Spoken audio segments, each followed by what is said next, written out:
this episode of the Weird Obscure World podcast. I have been abducted. Wait, what? The main forms they take are reptilian entities.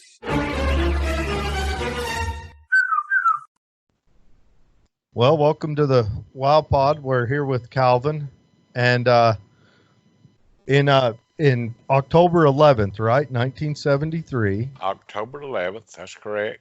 Yep. Calvin and a buddy of his, a long-term family friend, Charles Hickson, were fishing on the Pascagoula River. Was it by? It was by like a grain chute, right? Well, we started at the grain elevator, and the bugs was so bad we had to move, so we went to a abandoned shipyard. Oh, okay. Saltpeter shipyard. Okay. Yeah. So you were at abandoned shipyard. Right. You got some bait in the water for a few minutes, and then some lights appeared behind you. Yeah. The whole day started out messed up. That was my first day on Mississippi Gulf Coast fishing. Working. I had been working in the oil field, and I was fixing to get married the following November the 9th. This was October. So I called Charlie up and asked him if I could get a job at a shipyard, and he said, yeah, I'll come on down. Well, I came down. We worked all day, and getting ready to get off work, he said, you want to go fishing? I said, well, Charlie, I don't have my fishing equipment with me. He said, well, I got plenty. Well, in the South, you don't borrow a man's fishing equipment. That's just unheard of. It's the same way in the North. Yeah. You don't borrow his hunting dog, and you don't borrow his fishing equipment. He'll give you his firstborn or his wife, but don't touch neither one of them. Yeah. So we decided to go anyhow. We started out at the old grain elevator, and that was just up the road from where we were, but it was a lot of lights there. And I don't know, most people don't know what they are, but no-sims, what I call them. And you can't see them, but they got a mouth about like I'm not going to say on the radio what it is, but they're terrible. Yeah.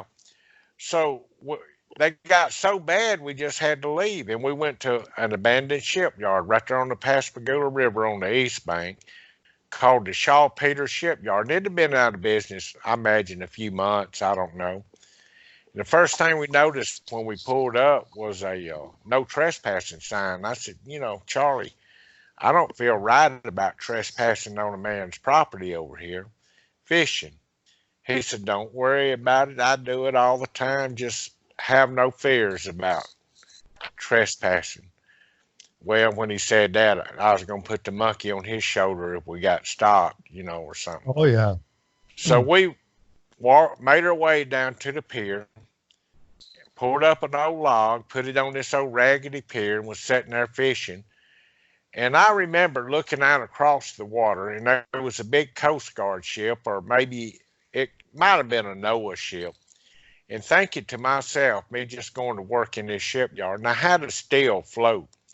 You get something that heavy, and you just throw it in the water, and it sinks, but they build it, and it floats. Mm-hmm. And at that time, I noticed from behind me, there was some hazy blue lights reflecting out from my back, going across the water. And I was wondering, or what I was really thinking was, we fixed to get run off, or we fixed to go to jail for trespassing.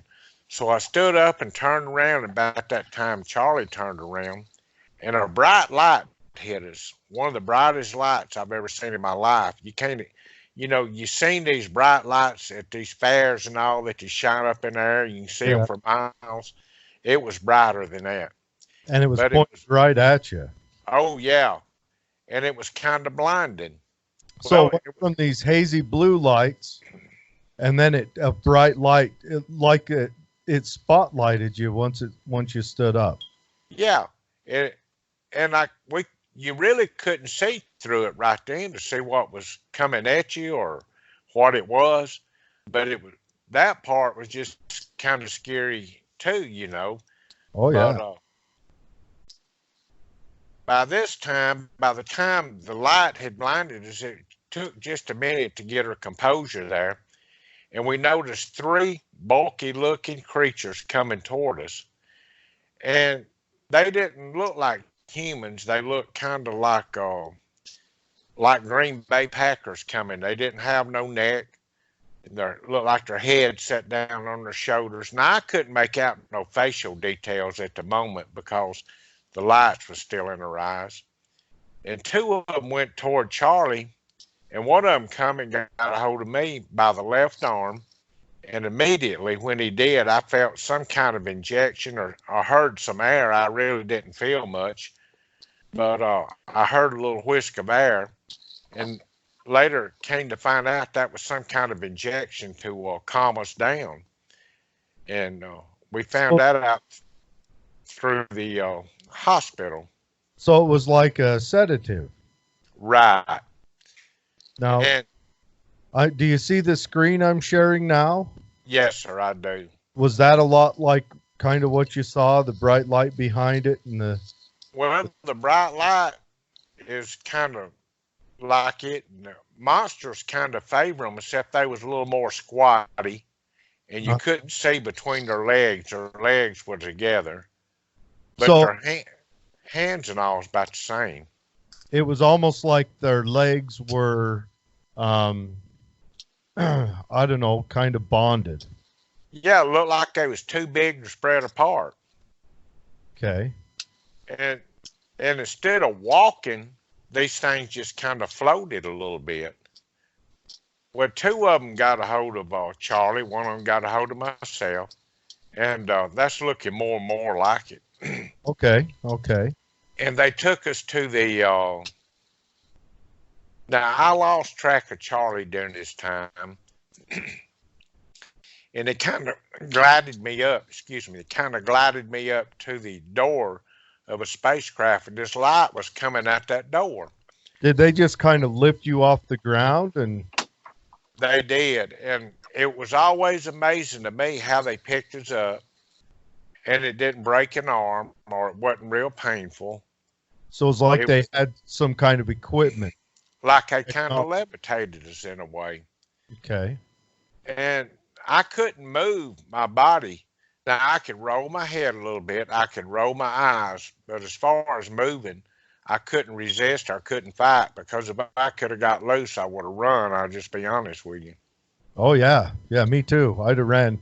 I'd have ran as hard as I ever ran. I'd have ran. I'd have swam. I'd have jumped. I'd have done anything. Oh, yeah. I'm not going to play brave, because I wasn't. I was scared to death.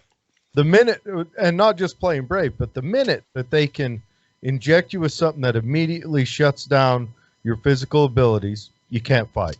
And then if they can levitate you, what are you going to do? Yeah, I'd have ran. There's no playing brave with something like that. It's no doubt in your mind what to do then. And anybody that says they wasn't scared, I had somebody say, well, I wish this had happened to me. I said, well, I wish it had happened to you too. I don't like going through that. I had to live with this stuff for 45 years. Yeah, it would have been nice if you could have just went fishing, caught a couple fish, went home, had some dinner. Yeah. There you go. Took a shower, went to bed, and got up and go to work the next day. Yep. But I remember. So you said this was your first day of work, right? My very first day. I've always said I got hard, fired, and a physical all in the same day. So, and that's what it adds up to. I just can't wrap my arms around that experience. Okay, so you're aboard a different place. They've taken you somewhere else. What do you see? Well, they took me to the what I call the craft. Back then, I didn't know where I was. Actually, I thought it was an experiment maybe the shipyard was doing. A couple of rednecks got to drinking, gonna get out and have some fun. Oh. But that's kind of what I thought back in. But come to find out later, you know, all that was checked into and investigated. And the only thing that we can come to, it was like a spaceship, a UFO. And I don't know where it came from, if it came from time or from another planet, or it was just there.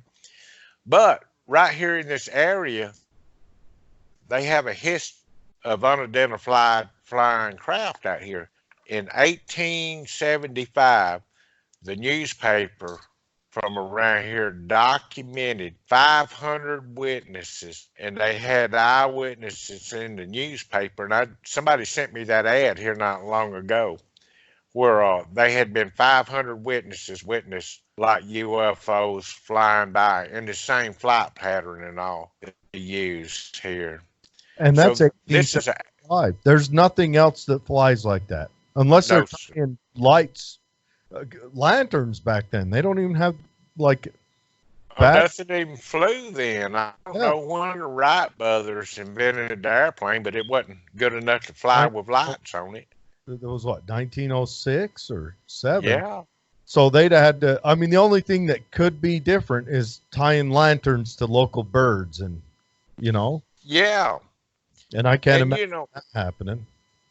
fishing on the water, I've seen some strange things, but they was explainable. We was out shrimping one night, and a big old ball of light coming for us. I mean, it was bearing down. It must have been going 100 miles an hour. And I had some people on the boat, and I turned it real hard to get away. And I asked him, I said, what in the heck was that? And one of the guys that had been living down here all this time said it was marsh gas had ignited and was running across the water. But if it had hit you, it would have probably burned the boat up. Yeah, that's still, Yeah, you But hear I'm not. those swamp gases and marsh gases. I think that'd be interesting to see. But yeah, of course they use that to explain a lot of sightings. Yeah, and I wasn't real sure that he knew what he was talking about, because it didn't look like no ball of gas coming toward us. It never sunk, because gas, you think would burn up and get smaller, but this didn't. It was just traveling on, and it would have hit us. Plus, right after this happened to us, the Coast Guard got called out on a thing where it was 6 Coast Guard members witnessed a UFO underwater. They took a pole and they bumped on it. One of them they used to get the ropes off and all. And this thing took off underwater. So, it was some credible sightings and credible people doing it back then. Remember that from your book, and it came back multiple times. So they'd hit it, it'd disappear, and then it'd come back, they'd hit it again. And yes, sir.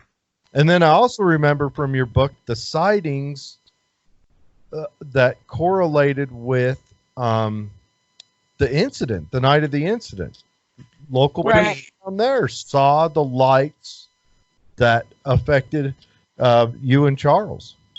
Yeah, we had major eyewitnesses that came forward.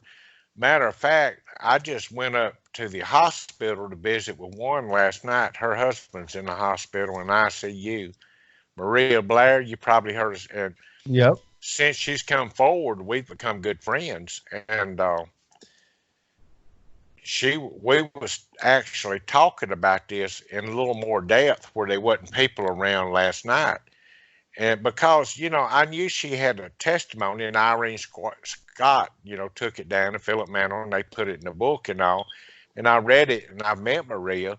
But as far as ever just sitting down and speaking with her one-to-one, where it's just her and I, I've never done that. And we had a chance to do that last night. And her and her husband both come forward and seen this thing. And they was across the river, and they actually seen this craft land.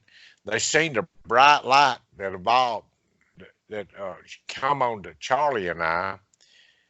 And they seen it when it opened up, they seen it shut off. And the timeline is perfect. And not only was it her and him, but there was a probation officer. And while we was at the sheriff's department, while Fred Diamond was interviewing us, the phones was going off the hook about different sightings that people had seen.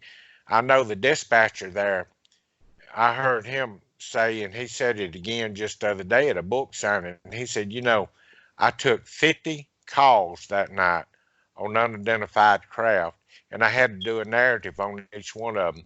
He said, I almost hated you for that because they made us document it. And Yeah, 'cause his job was probably normally pretty mellow, but that night he got carpal tunnel and wrist gosh, and burned through the So pencil. how many other eyewitnesses have you connected with outside of Maria? I mean, this experience has got to be so isolating. we had, as far as witnesses that want to come on, board and talk about it, there's probably about 8 or 9 of credible eyewitnesses. I mean, that really check out. And somebody asked me, they said, why did they wait this long to, for instance, why did Maria wait this long to come out? I said, look, she didn't pursue us. Actually, the publisher of this book pursued her. I did a interview on Fox News, and you know how you make comments under the interview?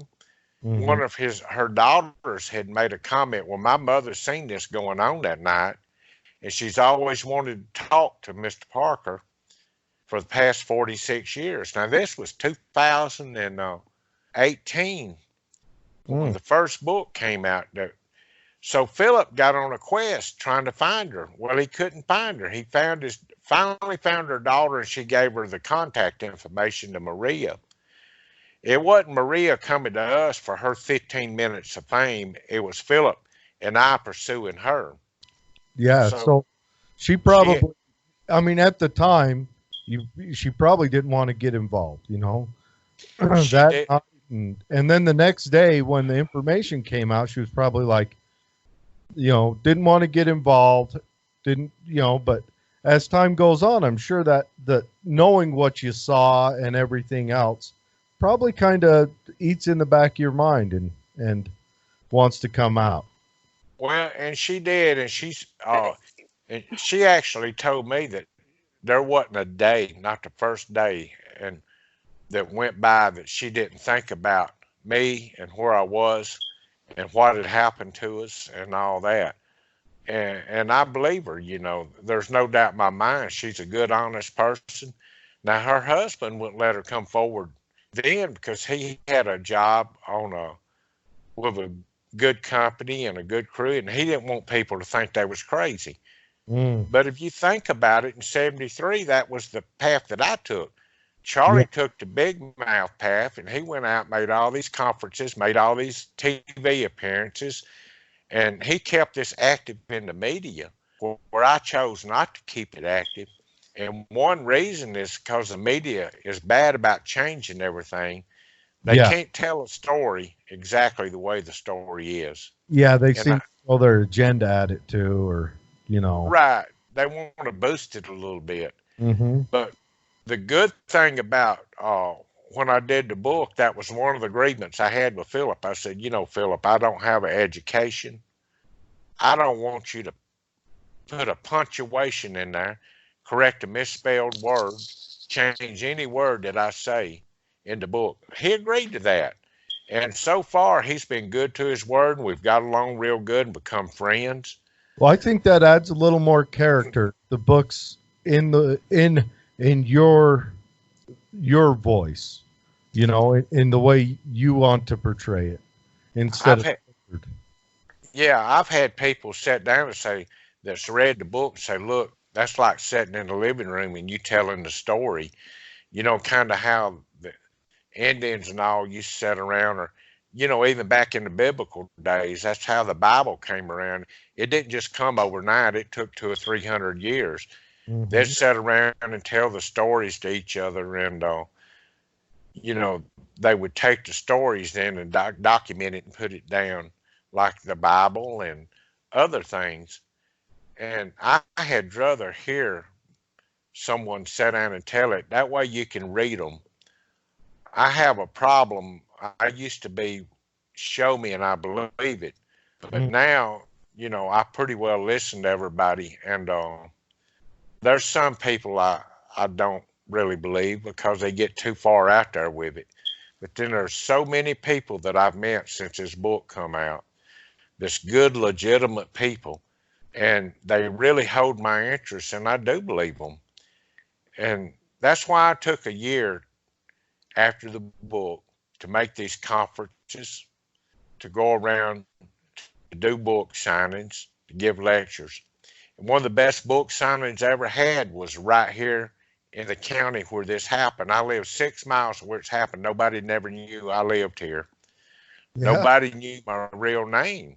Well, aren't they building kind of a memorial to it there now too, aren't they? They are, and they've already put a historical plaque down. The Historical Society put one down. And it kind of tears me up a little bit to think about it. That's going to be there forever. Yeah. They got the funding already to make sure this plaque stays there. And this is going to be documented right there where it happened. And that's a great honor to me because I don't know of too many plaques around anywhere. And we have the media now that comes out, and I take them to the plaque. We do some filming. I put them on the boat and take them for a little ride. And the good thing about the city, the county sheriff department, they all have boats, the Coast Guard, and anytime I'm welcome and have done it several times to go get on a boat, we'll ride them out to where this happened, let them see it from the water, because there's another big shipyard bought it out and they won't hardly let you get in through there now. Yeah. But the people's been so good to me down here since I came out. I figured when this came out, I didn't want to do a book. So I figured when this book came out, I'd sell 10 copies and I'd have to buy them and give them to my family. Up until last July, I never talked to not even my wife and told her what had happened. None of my friends. I had a selective group of friends. We would all meet down here during the summer. We would all fish together. We'd go camping out, fishing, swimming, and we'd all play together through the summer. Then when the winter got here, everybody'd go their ways and go back to work. They never asked me about it. They knew, but they never would ask me. And I never would tell them because I didn't want to talk about it, pure and simple. The one thing that brought me forward to talk about it a little bit, we had a neighbor that died up the street, and we went to his wake, and while we was at the wake, I signed my real name to the register. Well, it was some local people there, and they kept coming up to me when they seen the name when they was signing in. They say, "Are you the Calvin Parker, the one?" Of course, you know, I was 18 then, 65 now. There's a lot of age difference. Yeah. Yeah. I had the Elvis Presley look back in, but Yeah. I kind of lost. I got the old man look now. Big pork chop sideburns. Yeah. Oh, yeah. And I didn't feel that the funeral home was a place to talk about this. So I told my wife, I said, let's go get in a wore out truck. We'll get our butts down the road because I don't want to take away from this lady and her child's grieving. And we did. And on the way home, she said, you know, Calvin, people care about you. You don't realize it. But the people around here do care about you. You've helped a lot of people. They've helped us. And, you know, by owning my own business, I was able, when I was working it, I was able to help people and do for people, but I still didn't do it in my name. I did it under a fictitious name. So on the way home, she said, why don't you write a book? I said, well, Annette, I do not have an education. I can't spell my name right, much less write a damn book. And she said, you need to think about it. I said, well, I'll think about it, just to get her to shut up.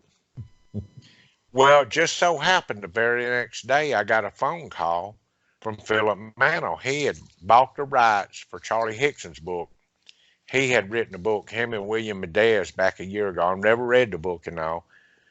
But he was wanting some information out of that book to ask me some questions. He didn't call me about writing a book. I said, you know, Philip, I don't know because I've never read the book. I'm not going to read it, don't want to read it. I have no intentions of it. Don't even have a copy of it. He said, I'm going to send you a copy. I said, I don't want a copy. He said, look, why hadn't you brought this out publicly or written a book? I said, well, the media has ran me down before. Every time I tell them something, they change the story. They either make it bigger or they just kind of snickle at you and laugh it off. But, you know, they don't do right. They change it, and I don't like changes. I don't mind the people that don't believe me. That's their prerogative. I wouldn't want to live in a world where everybody believed everything that everybody said. Yeah, well. He said, well, if you would, this is your legacy. If you'll put this in writing, it's your legacy. They can't change it. It's black and white. He said, I'll call you back in a week. I said, okay.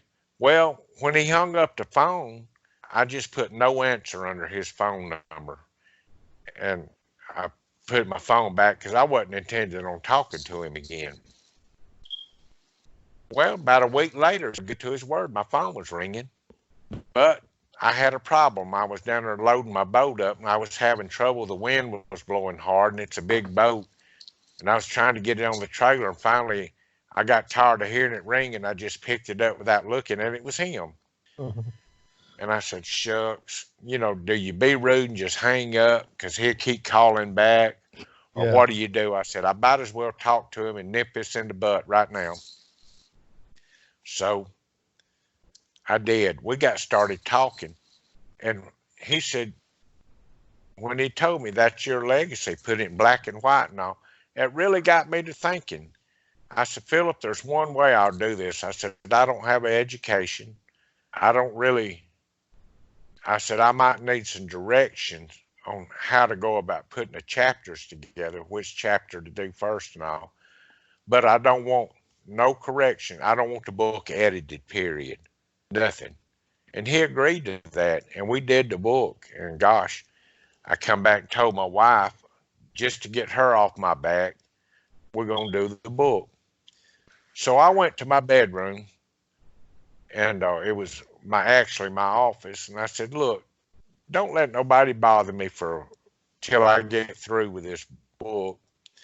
Bring me something to eat in there about once a day, something to drink. Don't bring my phone in there, period. I don't want to see nobody. I don't want to talk to nobody. And I don't want you talking to me when you come in the door. Just put my food at the door and bump on it. And she did that.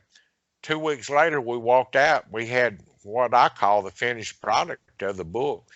And in the meantime, while we was doing that, Philip was putting the rest of it together. You know, there's a lot of articles and things that was in that first one. Articles and stuff from the Charles book. You know? Right. Yeah. And he was trying. And that's good that they got tied together too. Right. And he was doing a great job putting all this together. Well, we actually was not going to release the book until September. This was July, but he got it and he sent it in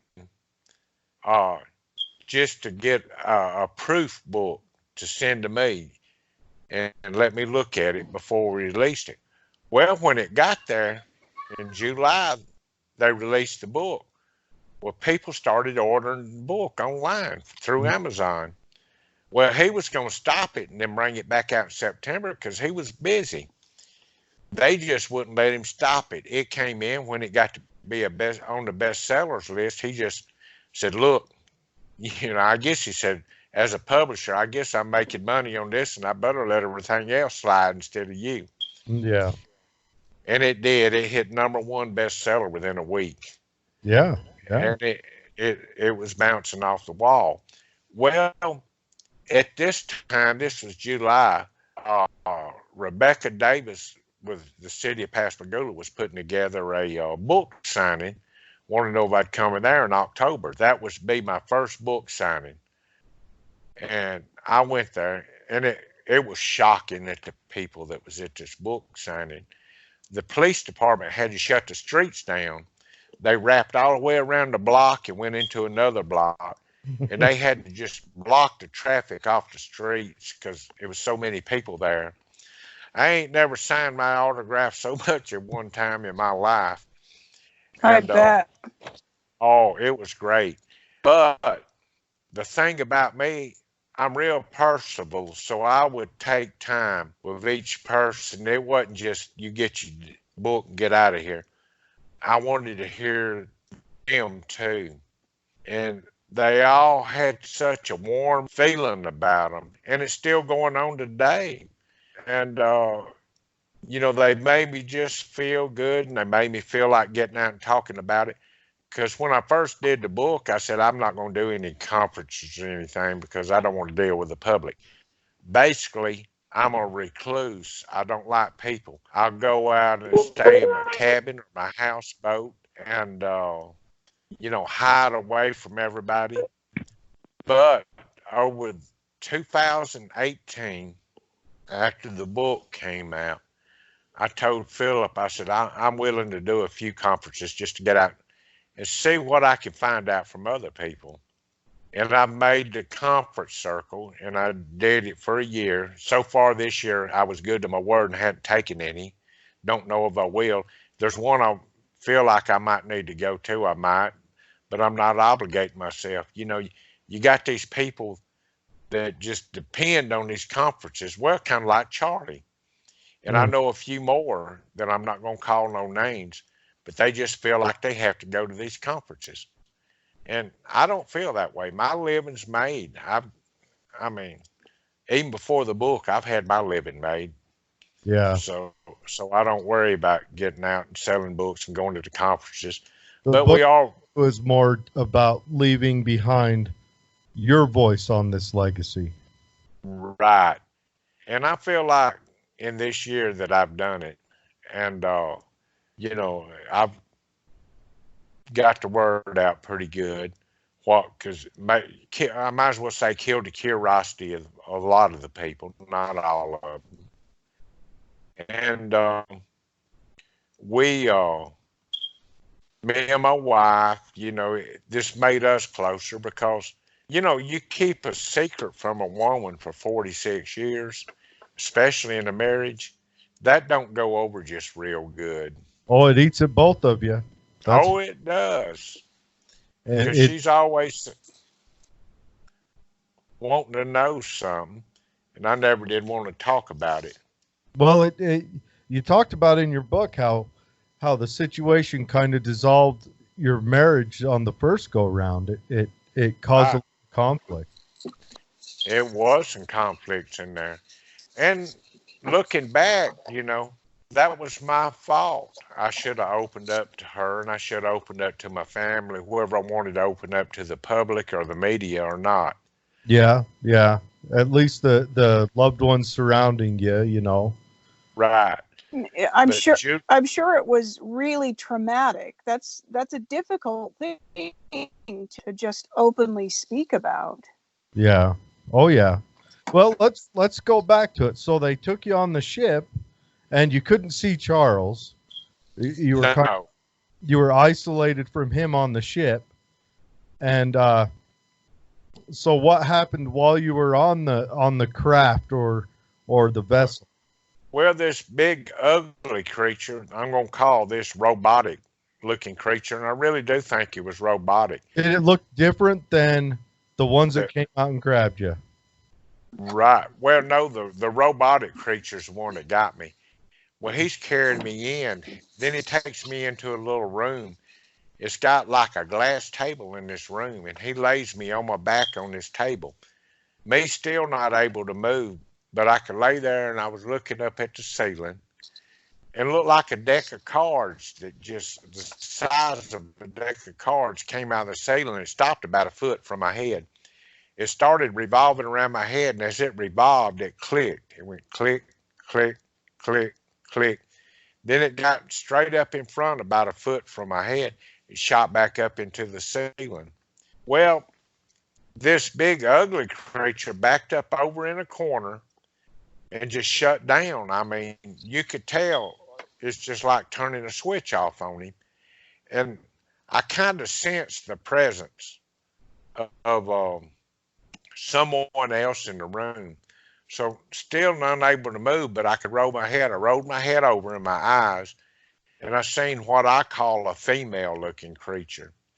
Yeah, now you talk about her in the book that I don't know if I'm jumping ahead too far, but this is a being that you've had occurrences with throughout your life. Several times. And when I say several times, I think of one time on the Pearl River when I was fishing. She was standing kind of in the woods, waving me over from where I was fishing. But I never did get up close to her there. Yeah, when I got to this part of the book, this being gave me like the goosebumps. I was, you'd said she had affected your little brother, right?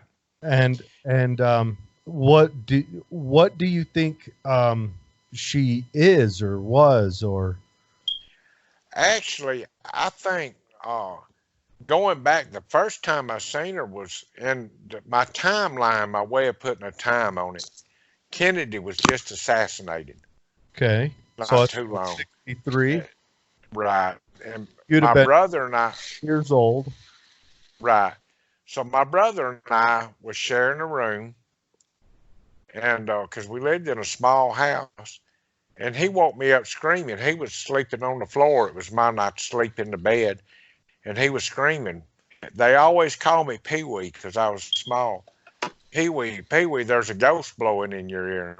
Mm.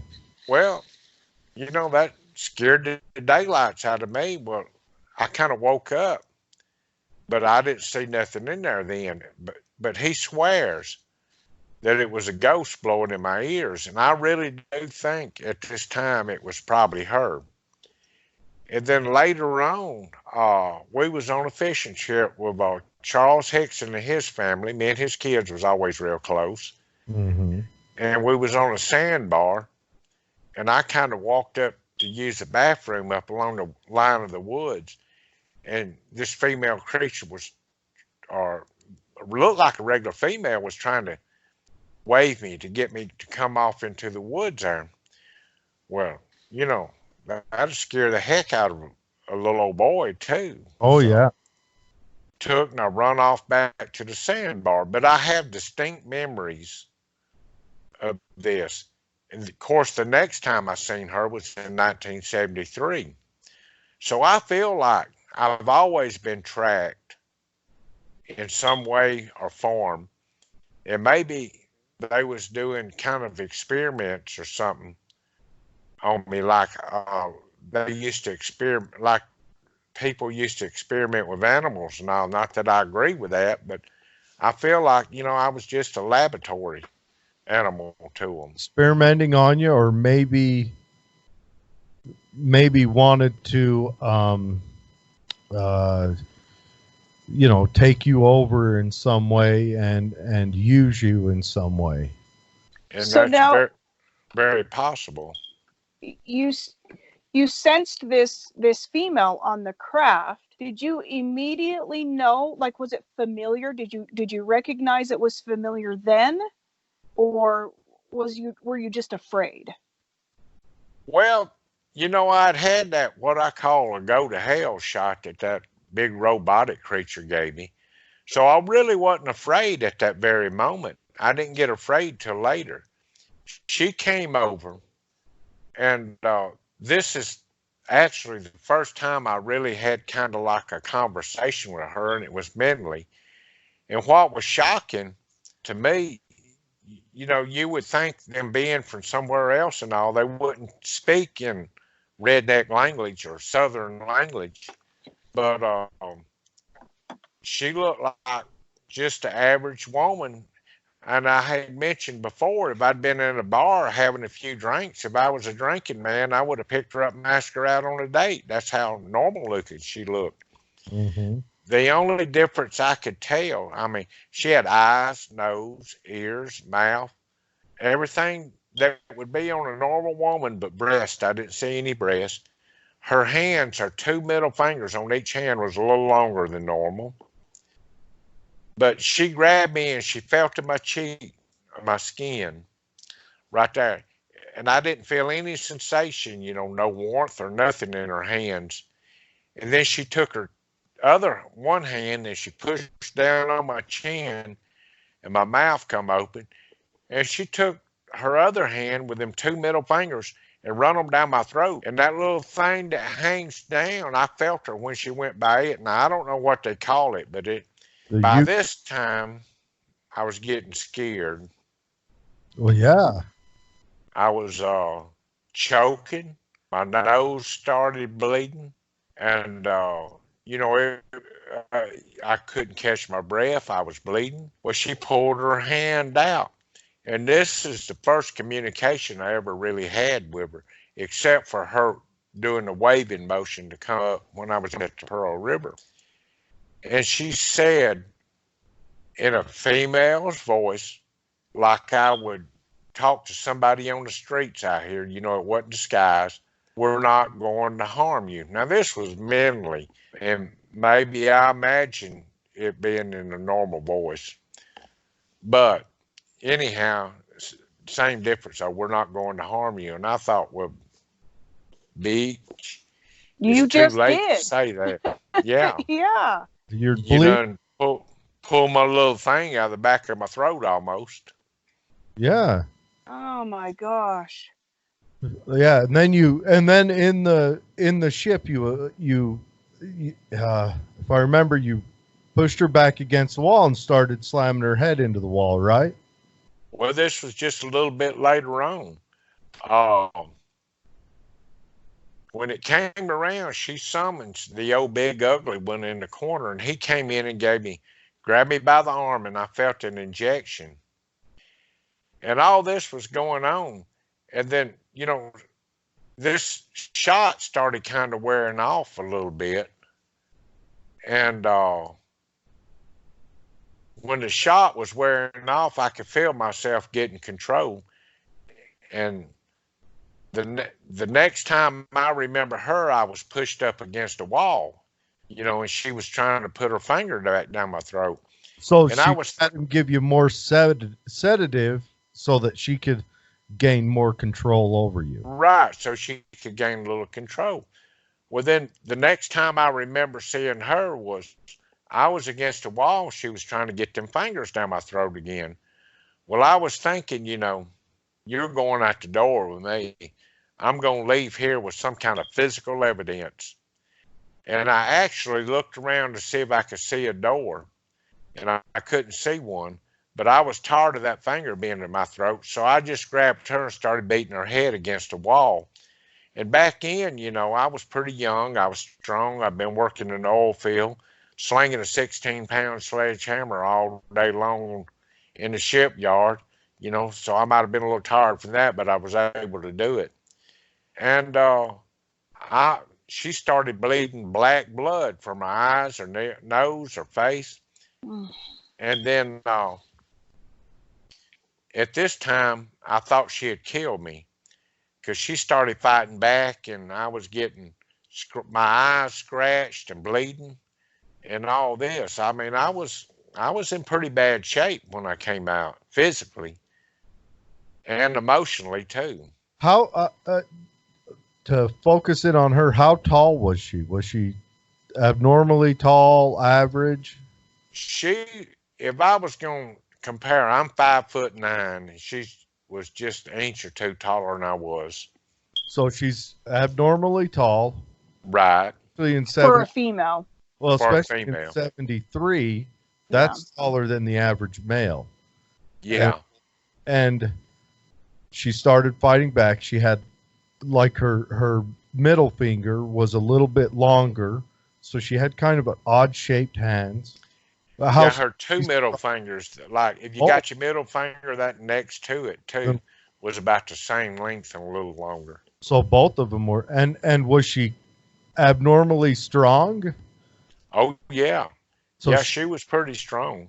So the thing about her, I think she could kind of mentally control you too. Oh, I'm not sure about all this. When she spoke to you, she didn't speak with her mouth. You couldn't verbally hear it, but you knew what she was saying. Yeah, she was communicating, but not with her mouth. So when you were fighting with her, was she saying anything? No, not that heard or understood then. Yeah, he doesn't understand alien curse words. No, because in my mind, this was a life or death situation by then, and it was kind of scary. Oh yeah, Terrifying. yeah. They'd And not just the physicalness of it, but the shift in your paradigm, the shift in the way you viewed the world and your place in it and everyone else's place in it would be changing so fast. That alone is terrifying. Well, back then we had 3 TV stations: ABC, CBS, and NBC. Yep. And we never seen nothing about UFOs on the news. I mean, it's not like it is today. They didn't have social media. We didn't have payphones. I never knew what a UFO or alien was. Never heard of one. To me, and I think I did a TV show one time, and where I come out, they asked me what it was. And at the time, I really did think it was demons. I thought the demons had come out to get me, and because I didn't know what an alien was. But now, it's no doubt in my mind they was from another world.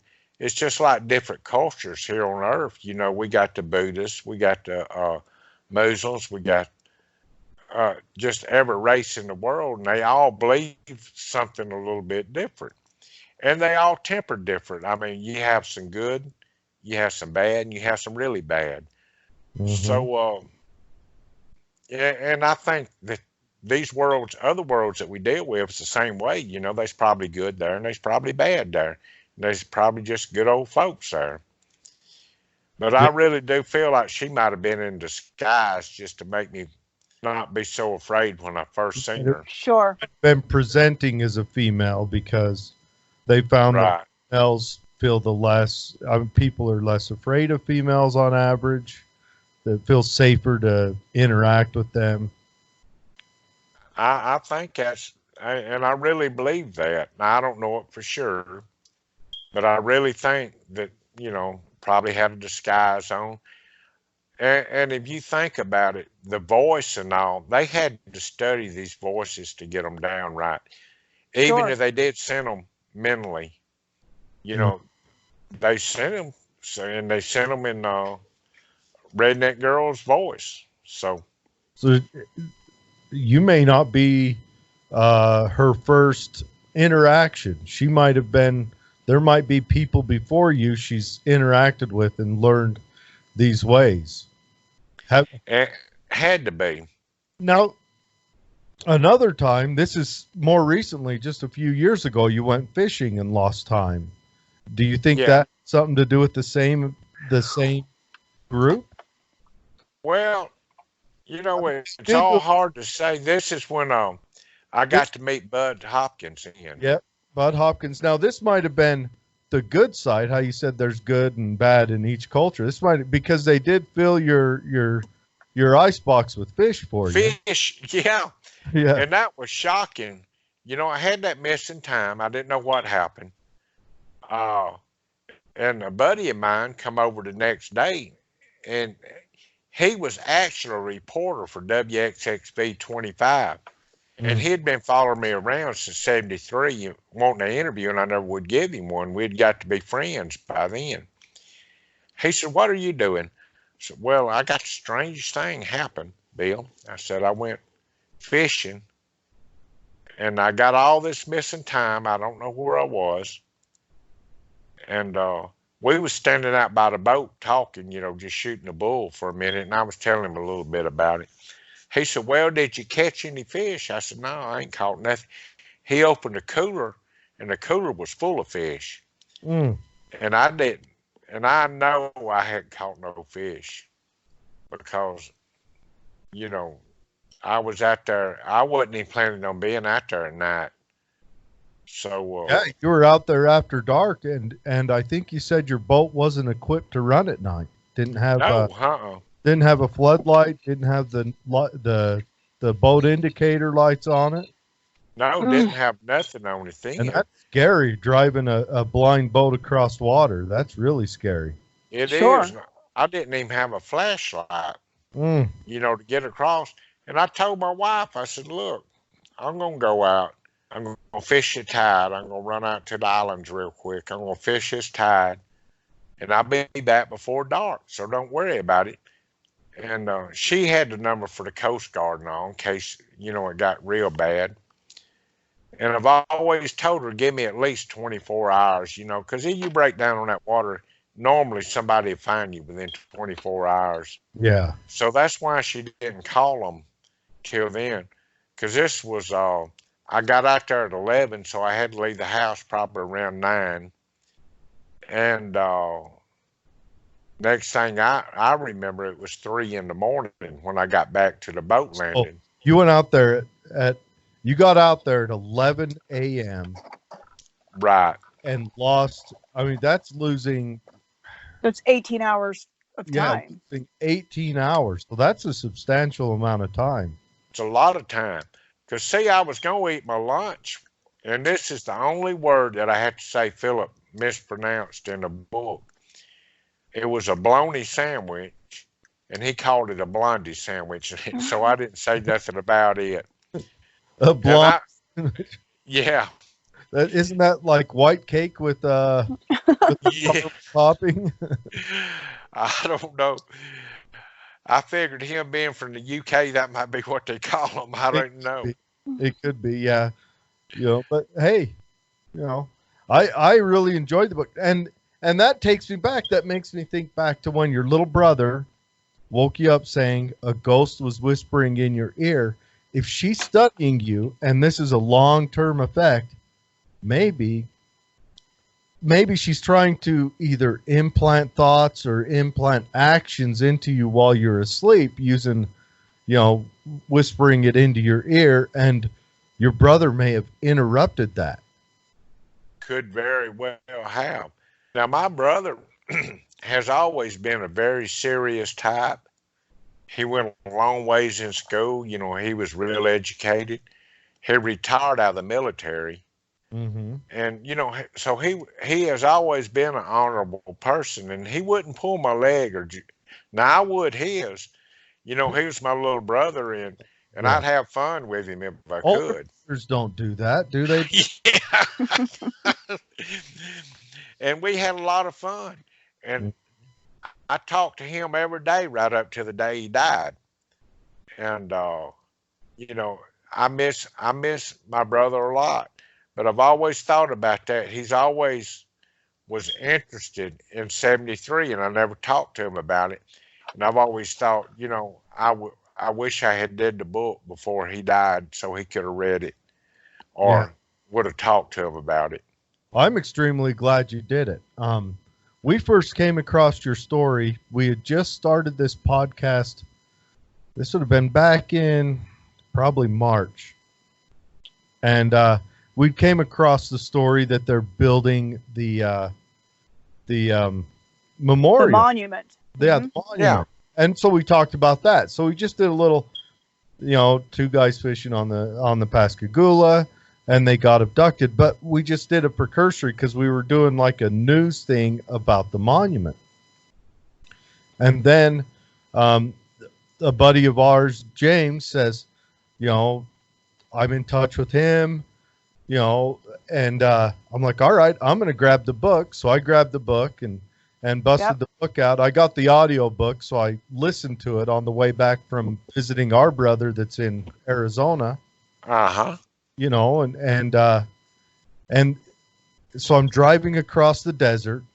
It's probably 11 at night. It's pitch black when the stories of the woman come into it. And I've got the chills. It's pitch black out. And I'm driving across the desert.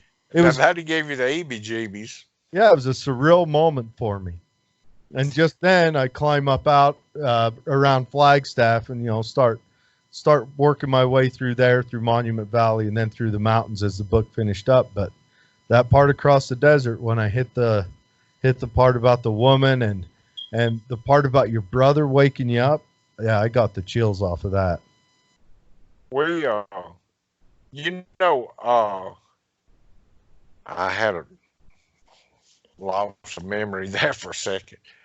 But yeah, I mean, it's a lot of stuff that'll give you chills. When this book first came out on audio, I wanted to see because this guy's from the UK that did the book. Mhm. So I wanted to see what it was like. And I'm like you, I dubbed me off a copy because I got it on the MD3 file and I was able to make a copy of it. And I listened to it one night while I was going fishing. Out on And the water. I had to turn it off again. Yeah. I imagine when you out on the water and the part about the woman and on the ship. Oh boy, that'd yeah, I'd have had to probably turn it off then too. Oh, That's- I did. A So lot of mornings at 2 or 3 in the morning, I'll get up and leave and go fishing out here. Don't think nothing of it anymore. Yeah, that sounds like a pretty good life to me. so to take you back to the incident, you fight with this lady. Do you overcome her? How do you end up back, I guess, Well, off the craft? eventually, well, I was overcoming her. I had her bleeding down. And the thing about it, if I had known now what I knew then, I had DNA evidence all over me. I had Oh, her yeah. blood on me. My blood was all over. But she made and I've described this noise down here. The alligators during the spring make a mating call deep from their voice. I've heard it. And you can hear it for miles. I mean, you might have an alligator 3-4 miles up the river, but you can hear that mating call. It's just the way that it carries.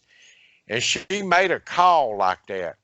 And when it did, this big ugly creature jumped up like a jack in the box, come over and grabbed me by the arm, and I felt the injection again.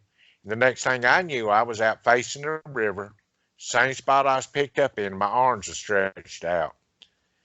And, so this robotic looking creature saved me and her both because I feel like we would have both just killed each other right there on the boat. Yeah. Maybe she recognized that this had gotten out of hand, that she was no longer in control of the situation. I mean, maybe that's what saved your life. Well, and then she may have came back again years later. So Well- when you first came to, was your buddy with you, or was there a moment where it was just you? Well, no, he was there when I got back, and because when I was out facing the river, I heard something say, Calvin, you okay, son? You okay? And Charlie was a good deal older than I was. yeah, he was friends with your dad, right? Right, he was actually Daddy's friends. He'd be like an uncle to you. Yeah, I really didn't like him that much, but I loved his kids. We all played together, came up together, and got along really good. And I said, yeah, and we turned around. When we looked at each other, we kind of turned around and this bright light went off. When it went off, just to see what was going on. And this thing picked up off the ground, shot back up into the air, and it just disappeared. And that's what the eyewitnesses seen when this thing was leaving. And I've wondered ever since then. I've often wondered, and it's often been kind of scary, are they coming back? Is this the last time? Or I just had a feeling that I'd see them again and all, but I hadn't, I don't think if they do, they're a little smarter about it this time than they have been. Yeah, especially where they, the scary one, the scary thought in my head is that patch of missing time on your boat when you're out fishing, because you don't know. You can explain your time and what happened to you in 73, as odd as all of it may be. That they were able to levitate you and maintain control of you, and the box that came out, and it sounds like it did like an MRI on you. Yeah, like scanning or something. That's kind of what it reminds you of, because a few years ago, I had open heart surgery twice, and they would put me in that MRI regular because I was having trouble with blood clots in my lungs and my kidneys and all that. And I could hear that clicking, and I made it good. The claustrophobic part didn't bother me, but when that thing clicked, I mean, I like to have a spasm in there. I'll bet it took you right back. Oh, it took me back, and I never believed in that PSD stuff or whatever they call it, but PTSD, yeah. yeah, I can believe in it then after I got it in Now that. now that you get the firsthand experience, that's but that lost boat time, that lost 18 hours, what could that have been? What could they have been doing then, or the goal then? Absolutely, no maybe telling. maybe they had a new cocktail where it wasn't just a sedative, but it was something that'd make you lose time. Well, Your I told you entire story feels like an evolution of communication, because it started very, very benign, kind of in your face, whispering in your ear, and then they're calling to you from the side of the river. Then there's the absolute just take you. It's almost like it's evolving. Yeah. And now you're just missing time. I told you I went to see my Maria last night at the hospital, her and her husband. I had mentioned that. Well, she said something. This was actually the first time we was able to sit down and talk and visit for a minute by herself, where it was just me and her one-on-one. And she told me, she said, that they can make you forget that they even had you, don't you? And that really hadn't been making much sense to me up until, thinking about this this 93 deal.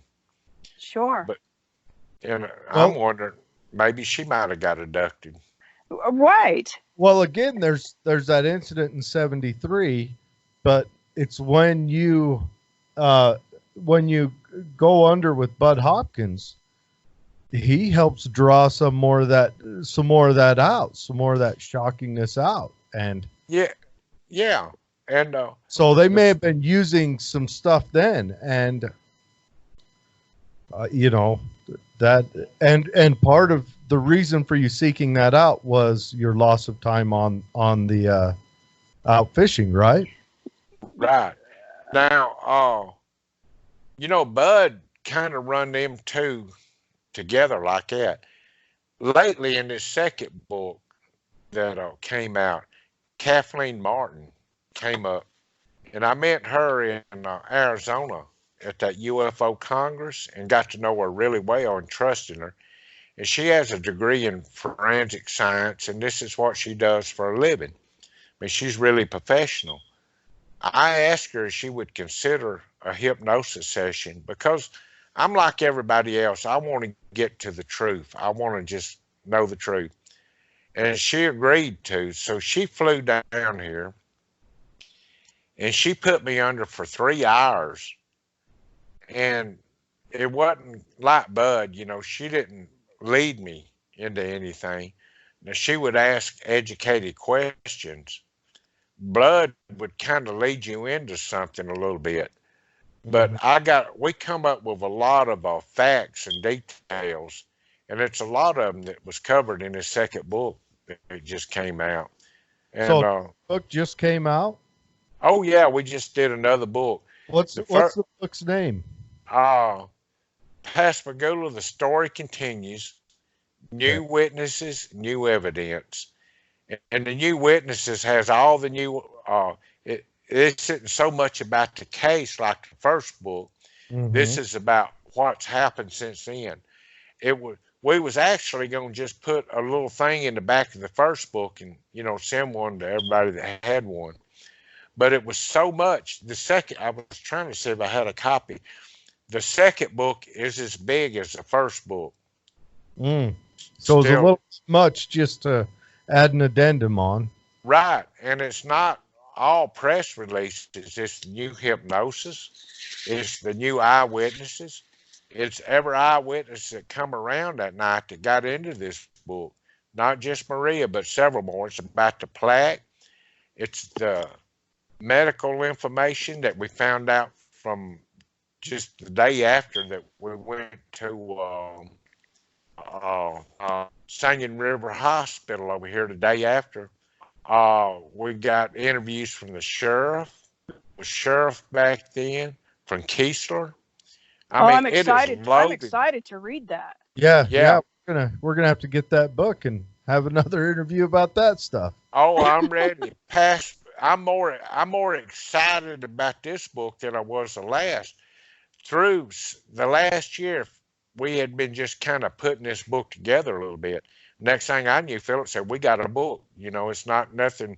It's not going to go in the first book. It's a full-fledged book. It's 800 pages." That's But awesome. I've read the book personally 3 times, and most of it was the eyewitness accounts. I'm trying to compare and see if there's anything that kind of matches or reminds me of anything. Because I'm like everybody else. I just want to know the truth. I want to know what happened. I want to get down to the brass tacks of it. And You want to know what happened to you, especially? Yeah. And that's what I spent this last year doing. And I met some great people. And one of my neatest guys that I met a lot of them, but one of them was Paul Heineck, John Allen Heineck's son. And, John Allen came down the very next morning to interview us. Well, I've never talked to his son after his dad died or anything. And we sat there and we spent hours talking and visiting, even done shows together. And he's a lot of fun. He's got a good sense of humor, but he's really serious about this subject. And he was serious. He told me, how his dad felt about me and what he thought and all that, and things like that. That's the whole family of geniuses. Hell, they got in their backyard and built a rocket, so they can't be dummies, the kids or anything. How would you say? Oh, go ahead. I'm sorry, but he speaks several different languages. He just went into Brazil and he majored in French, but he speaks Spanish, French, Portuguese, all kind of languages. So, I've enjoyed him. What was your question, hon? How would you say, personality-wise, your entire story feels very traumatic, just start to finish. How would you say it changed you personality-wise? Like the guy the day before to the guy the day after and forever. Well, the day before, I was wanting to get married, wanting to have children, buy a house, have grandchildren, retire and fish. Well, after that, I became a recluse. I didn't want to be around people. I had a special affection with animals because I've been around more animals living in a swamp than I have people. And, that led me to a little pets like dogs and things like that. And I got a little dog I think of a lot right now, But, it's changed me. I've drawn away from people, and just up till last year, I've never been around that many people. I owned a business, I worked people, but they really didn't know who I was. It does sound like you suffered with PTSD all those. Absolutely. And it wasn't until you started sharing and building bonds and fellowships with other people, whether they had the same experience or whether they were just people that you didn't find any healing. Right. Well, me and my wife has never took a vacation. We always worked off. We always had plenty of money to take one, but we never took one. Last year, when I started making these conferences, they'd pay me to speak. So I'd take that little bit of money. I'd buy her plane ticket where they furnished my room. We made all these conferences. We'd go to these different places. And unlike a lot of the speakers, when they go into these conferences, they'd go on back up to the room and just hide out. We made the circuit. As long as somebody was out moving around, we was out talking, visiting. We met a lot of people. And, I've enjoyed that. She enjoyed it. And we got to see things that she's never seen, being from a little county here in Mississippi, never leaving Mississippi. So, it's brought us closer together. That's good. That's really good to reinforce your marriage. Oh, yeah. Like I say, keep a secret from a woman 45 years and you got to do a lot of catch up. Mhm. Yeah. Yeah. Like I said, it would be very isolating to have this experience, or anything that's really super traumatic, until you find people that share that experience with you. Even those eyewitnesses, although they weren't there, had to be so validating, just so helpful in making you feel like, okay, I'm not crazy. Like, Yeah. this really did happen. Well, I know right after this happened, I had a chance to go see Betty Hill. Yeah. Yeah, I remember you talking about that. And somebody said, well, why do you believe them? I said, well, look, Betty was married to a black man in the 60s. Mhm. You didn't do this. A white woman didn't marry a black man didn't marry a white man in the 60s. It was Right. asking for trouble. And to come out together and publicly admit it and admit something happened to you like this, I got to believe it. So Yeah. Yep. I made a point. I went and spent 3-4 days at her house, and she's a great person. We had a great time. I enjoyed her company. And the reason I wanted to go is because I figured she might know, it was the Betty Hill abduction and Charlie and I's abduction. Then it was Travis Walton's and all them. Mhm. So I figured that she would know more about how to deal with this than anybody else. But, she dealt with it like Charlie. She would go public and get out and talk about it and all that. And Yeah. I didn't want nobody to know. I just didn't care to talk about it. Yeah. Well, Yeah. and your age at the time of abduction could have had something to do with that. Yeah, being 18, there's nothing Yeah. on earth. Yeah, I mean, and then you just have no grayscale. You don't know what to compare this to. How do you explain this, back then? Well, Now I know. you can say it's robotic, it was telepathic, they felt like they were from another planet, but back then it's just so foreign. Yeah, and you didn't hear that. And I mean, who else is going to take a gallon of bleach when they get home and them cut up and everything else, pour over the top of their head and wash it off? Yeah. The only thing I knew, Mama used to bathe us in bleach if we got poison ivy or something wrong with us. And I thought that would cure everything. Between the lye soap, washing my mouth out with it, and the bleach, I knew cleanliness. Oh, yeah. That's that. Washing yourself off with bleach is pretty extreme, but I can understand the desire to, because you had just been Violated. mauled by this. Right. What you didn't have any understanding of, a super tall, super strong woman, a creature with elephant legs and long lobster arms, and they floated. I mean, where do you piece all that together when you're 18? Yeah. It would be hard to do now, much less when you was that young. Oh yeah. I know the city raffled off a fishing trip for charity. Mm-hmm. Well, they raffled off a lot of tickets. When it got time to go, they wouldn't nobody go with me then. Got a big, nice boat sitting out here and all. Nobody wanted to get on a boat with me. And this was last year. They were like, oh no, I want Yeah. raffle. I wasn't gonna. He's a target.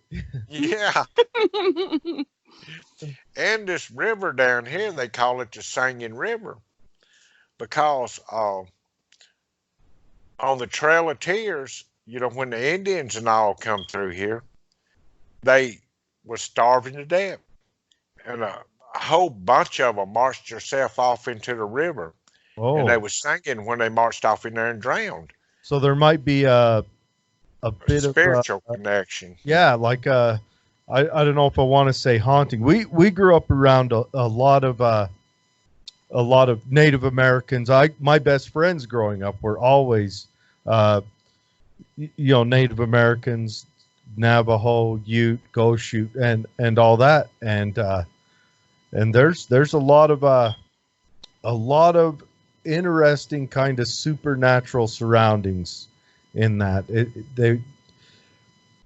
In a culture that didn't rely on technology like we did at the time. Oh, yeah. And I'm the type person I can live without technology. Matter of fact, when all this is said and done, I got my little houseboat ready. It's self-contained. Mm-hmm. I'm throwing my computer away, my cell phone away. I'm going totally off grid. I'm going to go out on this houseboat, and when somebody will find me after I'm dead one day, because that's where I want to live. That's where I want to die. That's my dream. And being by myself, or my wife be with me, that don't bother me at all, because I can live on the land. I guarantee you, I can go out. I'll eat things that turn everybody else's stomach. I don't feel like I'm not. Yeah, I'm not worried about eating most things. No. And we have all kind of vegetation growing. I mean, if something happens that the world just goes ballistic on itself, right here in my front door. Well, just the other day I wanted to mess a poke salad. We got out and got some up and fixed it up. And a lot of people don't even know what poke salad is no more. I haven't a clue. And they don't know how to cook it. I mean, that first batch you cook off, it'll poison you. But there's all kind of plants and leaves and everything else you can eat. And I'm not fish. And I can catch fish with a spear. I can spear some of the biggest flounder in the world with a homemade spear. Yeah, we don't do much spear fishing up here. I have, and I've bow fished, but but I do like fishing. I enjoy fishing a lot. Oh, I do too. Yeah. So, these abduction stories, although not many, I would say, because we do research quite a few of them, not many are as compelling as yours. You get a lot, like you said, where you're not quite sure if they're really telling you a real story. And then you get a few that are really compelling. What would be your advice that you would give to someone going through something like you've been through? Oh yeah, that's a good one. Yeah. Like, what have you learned? Well, number one, times are different than what it was in 73. And if I went through this again, everybody has cameras on their cell phones. Everybody has cell phones. They have social media. First thing you want to do is get all the evidence you can, document every little thing you can, whether it be by picture or when this happens, sit down and write it down while it's fresh on your mind. Document it, report it to the proper authorities. And because people don't laugh at you no more for this. No. People don't think you're crazy. It's a common thing now. There's too many incidences. There's too many, not just people coming forward and saying it, but then witnesses, like people across the river saw the ship land.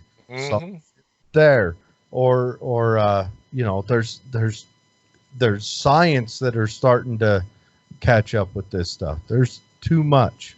Right. And it's always your local things like MUFON and all that. You can talk to somebody that believe you. I mean, it's a lot of people to talk to now. Yeah, once Betsy's done, she's going to be a MUFON field investigator. She's just got to finish the course. yeah, we talked to a lady a couple weeks ago that has abduction experiences, and hers had a woman in it, and it's, you know, I wonder if that's common for them to present themselves as women because of It can be seen as weaker, not as foreboding, not just weaker, but also maybe kinder. more nurturing. Yeah. Yeah, I've seen pictures of what people say they've seen, and you know, some of them are scary as hell. Yeah, yeah. What's your thoughts on where these other beings exist? Do you believe it's off of the planet? Do you believe that they're, I mean, because now we're reaching an age where people are talking about the multiverse and these parallel realities existing simultaneously right next to one another, just beyond what we can see. What's your thoughts on that? Where do you think they came Well, from? it's really hard to say, but if you go out on a clear night and look up in the sky, every one of the stars you see has planets revolving around them. Yeah. And, you know, it's billions of them. And we know I'm not nothing about right. all of that. I have no clue. Not even right here in our own little universe thing. And I'm not one to think that God just put us here by ourselves, you know. So, you know, it's hard to say, but I would firmly believe, you know, from another planet somewhere, more Some kind of advanced. interstellar travel or something that we Right. just don't understand. Exactly right. I think Star Trek hit it right on back years ago. Yeah, yeah, It's yeah. crazy. Oh, it's it's for me. It's scary to think about. If that happened to me, I think I would shut down. It would scare me. Sure. Well, I pretty much did. Yeah, and that, you know, probably not the best way to manage it, but that's what I would Yeah. do. But yeah, I It's mean, just you have nothing to everybody has compare their own to. ways of dealing with things. And Correct. it took my wife and Philip Mantle to bring me out of the shell. And but when this is over with, when I'm when I'm through taking care of this business and things I got going on, I'll be right back in my shell again. Somebody want to see me, they can come back out on the water and find me. Yeah, yeah. That doesn't sound Well, too bad either. Have to go fishing to talk to you? Yeah, have Boy, to so that twist won't your be a arm. bad deal. struggle Yeah, if, if sacrifices must be made. yeah. Well, But yeah, Calvin, I really, really enjoyed your book. And yeah, I'm Well, super thank you. excited for the second one. yeah. We're gonna grab the second one, and I'm gonna do the audiobook form because I don't read very well. And an audiobook, you can turn it on while you do Well, something. you can listen to it in so many different places. Yep, Pascagoula, the story continues. yep. We're gonna grab that, and then we're gonna reach out and try to continue this interview again for sure. Well, y'all get the book, and when you get ready, you know how to get a hold of me, and we'll Yes, do it sir. again. Yes, sir. Thank you so much, Calvin. This Yep. has really been an amazing interview. Well, Yeah. thank you. I've enjoyed it. It's been relaxing to me. You know, you get some of these interviews, they get so uptight about things. You can't. This has been like, you know, just sitting here at the house and talking about it, and Well, that's yeah, what I like. it's more like a conversation because we both have things we want to know. So it's not just we don't just, the lady part, she scared me. Reading about it while listening to it, the situation I was in, it was dark. The story scared me. Like,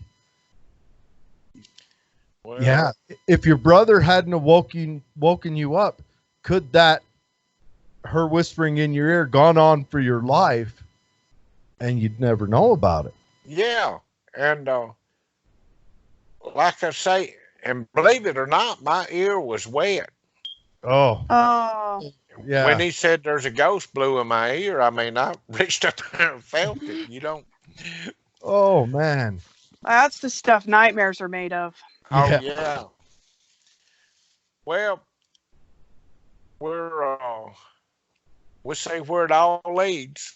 Yes, sir. Yes, sir. Thank you so much for your time today, Calvin. Be Thank safe y'all. out there on the boat. I'm fixing to go get my boat now. There you go. Be safe on it, and we'll reach out to you again real soon. Do Everybody. that. Yes, this was Calvin Parker. He, chatting with us, continuing the story. Go out and get both his books now. If you want to do it the way I did it, go audiobook, or if you want to get the hard copy, do it. Interesting story. Amazon. Yep. Yeah. Thanks again, Calvin, and we'll talk to you real soon. Merry Thanks, Christmas, Calvin. y'all. Yeah, Thank you too. y'all. You. Bye-bye. Bye-bye.